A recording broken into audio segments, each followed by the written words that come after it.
ASM info நேயர்கள் அனைவருக்கும் அன்பான வணக்கங்கள். நான் ஸ்ரீவர்மா மருத்துவமனையின் சித்த மருத்துவர் ஜெயரூபா. பாதங்களில் வறட்சி தன்மை உண்டாகி வெடிப்பு உண்டாகுது டாக்டர்.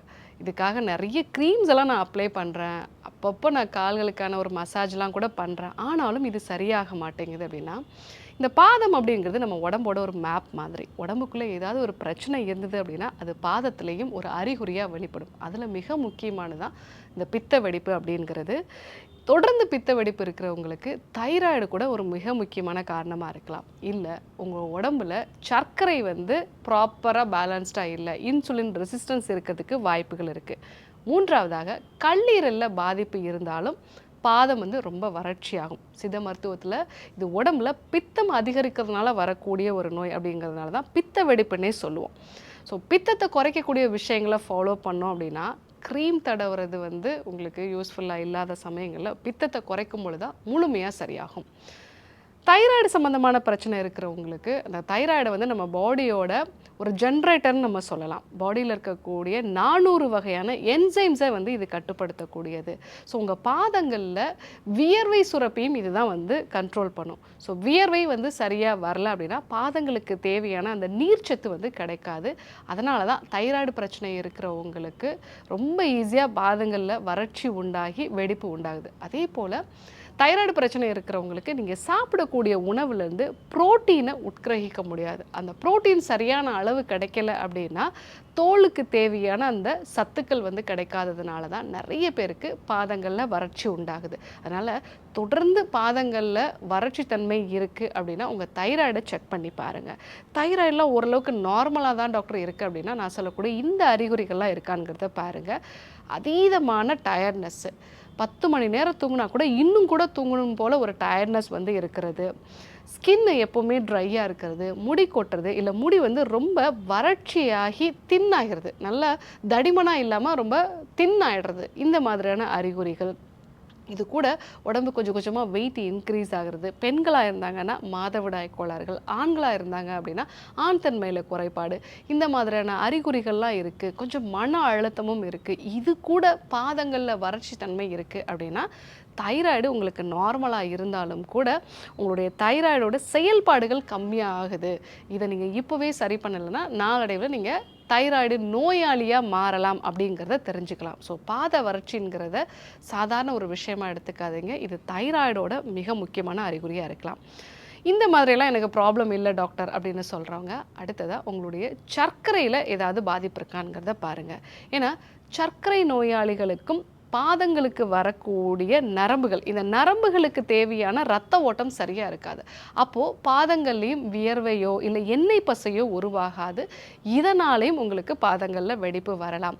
இல்லை பிசிஓடி மாதிரியான பிரச்சனை இருக்குது, இன்சுலின் ரெசிஸ்டன்ஸ் இருக்குது. இன்சுலின் ரெசிஸ்டன்ஸ் இருந்ததுன்னா கழுத்து பகுதி கருப்பாக இருக்கும், அக்குள் பகுதிகளில் கருப்பாக இருக்கும், உடம்பு வெயிட் போட்டுக்கிட்டே போகும், சாப்பிட்ட பிறகு ஒரு டயர்ட்னஸ் இருக்கும், இல்லை சாப்பிட்ட பிறகு ஏதாவது ஸ்வீட் சாப்பிடணுங்கிற ஒரு கிரேவிங்ஸ் இருக்கும்.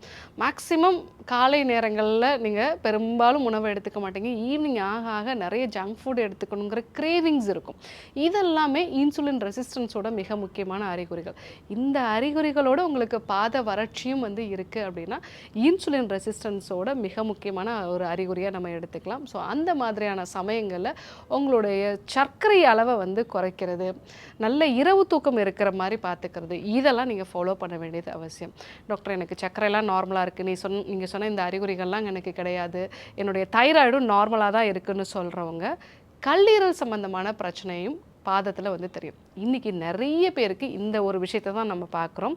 ஸோ கல்லீரல் பாதிப்பு இருக்குது, அதனுடைய செயல்திறன் கம்மியாகுது அப்படின்னா நம்மளால் வைட்டமின் ஏ, ஜிங்க் சத்து இது எல்லாத்தையுமே உட்கிரகிக்க முடியாது. இந்த வைட்டமின் ஏங்கிறது தோலுக்கு ஒரு எண்ணெய் பசையை கொடுக்கக்கூடிய மிக முக்கியமான வைட்டமின். அதே போல் ஜிங்க் அப்படிங்கிறதும் தோல் செல்கள் மறுசுழற்சி அடைகிறதுக்கு ஒவ்வொரு 28 நாட்களுக்கு ஒரு முறையும் புதுப்பிக்கப்படுறதுக்கு இது ரொம்பவே அவசியம். ஸோ இந்த 2 சத்துக்களும் கல்லீரல் சம்மந்தமான பிரச்சனை இருக்கிறவங்களுக்கு கரெக்டாக கிடைக்காது. ஸோ எதனாலெல்லாம் கல்லீரலில் பாதிப்பு வருதுன்னு பார்த்தீங்கன்னா ரொம்ப காமனாக நம்ம பண்ணக்கூடிய விஷயம் லேட் நைட் தூங்குறது. நைட்டில் 12 மணி 1 மணி, சில பேர்லாம் ஏர்லி மார்னிங் 3 மணிக்கு தான் தூங்குறாங்க. அதே போல் டாக்டரோட அட்வைஸ் இல்லாமல் ஆன்டிபயாட்டிக்ஸோ பெயின் கில்லர்ஸோ வந்து எடுத்துக்கிறது. இது இல்லாமல் நிறைய பேர் பண்ணக்கூடிய ஒரு விஷயம் பார்த்திங்கன்னா, அடிக்கடி ஜங்க் ஃபுட் வந்து எடுத்துக்கிட்டே இருக்கிறது. ஸோ உங்கள் கல்லீரல் வந்து இதை ப்ராசஸ் பண்ண முடியாமலே வந்து டயர்ட் ஆகிடும், ஃபேட்டி லிவர் மாதிரியான பிரச்சனைகள் வந்து இருக்கிறது. இந்த மாதிரியான காரணங்களால தான் உங்கள் கல்லீரல் வந்து பாதிக்கப்படும். ஸோ இதனால் உங்களுக்கு பாதங்களில் வெடிப்பு வந்து வரலாம். ஸோ இந்த மாதிரியான காரணங்கள் இருக்காங்கிறத கண்டிப்பாக நீங்கள் செக் பண்ணி பாருங்கள். சித்த மருத்துவத்தில் பித்தம் அதிகரிக்கும் பொழுது எல்லாமே பாதங்களில் வெடிப்பு வருங்கிறத சொல்லியிருப்பாங்க. கல்லீரல் பாதிப்பு இருந்தாலும் உங்களுக்கு பித்தம் வந்து அதிகமாக இருக்கும். அதே போல் இன்சுலின் ரெசிஸ்டன்ஸ் இருக்கிறவங்களும் பாடி ஹீட் அதிகமாக இருக்கிறத ஃபீல் பண்ணுவாங்க. சரியான இரவு தூக்கம் இல்லாதவங்க, அதே போல் எப்போவுமே மன அழுத்தத்தில் இருக்கிறவங்களுக்கும் இந்த பாதங்களில் வெடிப்பு உண்டாகும் பித்தம் அதிகரிக்கிறதுனால. ஸோ இதற்கான சிகிச்சை முறைகள் என்னென்னலாம் ஃபாலோ பண்ணணும்? ரொம்ப அருமையான ஒரு சிகிச்சை முறை அப்படின்னு பார்த்தீங்கன்னா எண்ணெய் குளியல் தான். நல்லெண்ணெய் உடம்பு ஃபுல்லாக தேய்ச்சிட்டு நீங்கள் குளிச்சிங்க அப்படின்னாலே அதில் இருக்கக்கூடிய வைட்டமின் இ சத்து உங்கள் தோள்களுக்கு மிருதுவான ஒரு தன்மையை வந்து கொடுக்கும். எண்ணெய் பசையும் கிடைக்கிறதுனால பாதங்களில் உண்டாகக்கூடிய வெடிப்புகள் வந்து குறைய ஆரம்பிக்கும். ரெண்டாவது, உள்ளுக்கு நெய் எடுத்துக்கிறது. ஒரு டீஸ்பூன் அளவுக்கு உருக்குன நெய்யை காலையில் வெறும் வயிற்றில் நீங்கள் எடுத்துக்கிட்டீங்க அப்படின்னாலே பித்தம் நல்லா குறையும், கல்லீரலோட செயல்திறன் வந்து அதிகரிக்கும், இன்சுலினோட ரெசிஸ்டன்ஸும் வந்து குறையும். ஸோ அதே போல் உங்கள் தைராய்டுலேயும் நல்ல ஒரு மாற்றம் இருக்கும். ஸோ நிறைய பேர் வந்து அவங்களுடைய செரிமானம் அப்படிங்கிறது சரியாக இல்லாமல் இருக்கிறது. ஸோ காலையில் வெறும் வயிற்றில் இந்த நெய் எடுத்துக்கும் பொழுது அந்த நாளில் அவங்களுடைய பாடியில் மெட்டபாலிசம் வந்து கரெக்டாக பூஸ்டப் ஆகும். இந்த ஒரு விஷயத்தையும் நம்ம வந்து பயன்படுத்தலாம்.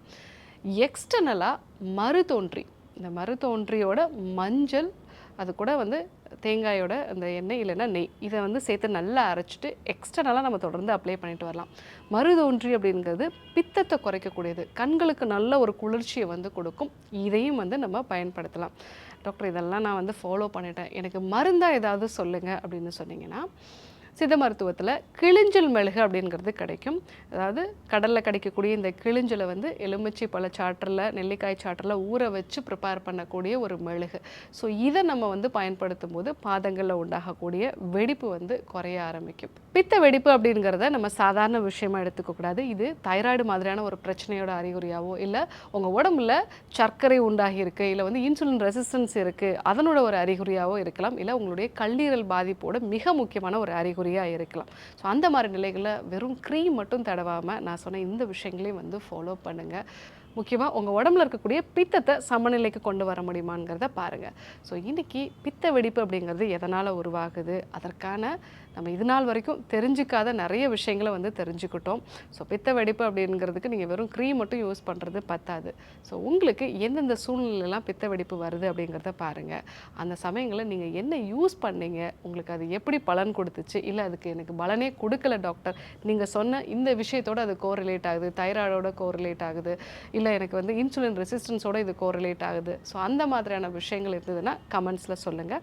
அதற்கான விளக்கங்களையும் நான் அடுத்தடுத்த வீடியோவில் வந்து கொடுக்குறேன். ஸோ இன்றைக்கி பித்த வெடிப்பை பற்றி நம்ம பார்த்தோம். கண்டிப்பாக பயன்படுத்தி பாருங்கள். யாருக்கெல்லாம் இந்த விஷயம் தேவைப்படுமோ அவங்களுக்கும் இதை சொல்லுங்கள். இதே போன்ற இன்னொரு அற்புதமான தகவலோடு உங்களை சந்திக்கிறேன். நன்றி, வணக்கம்.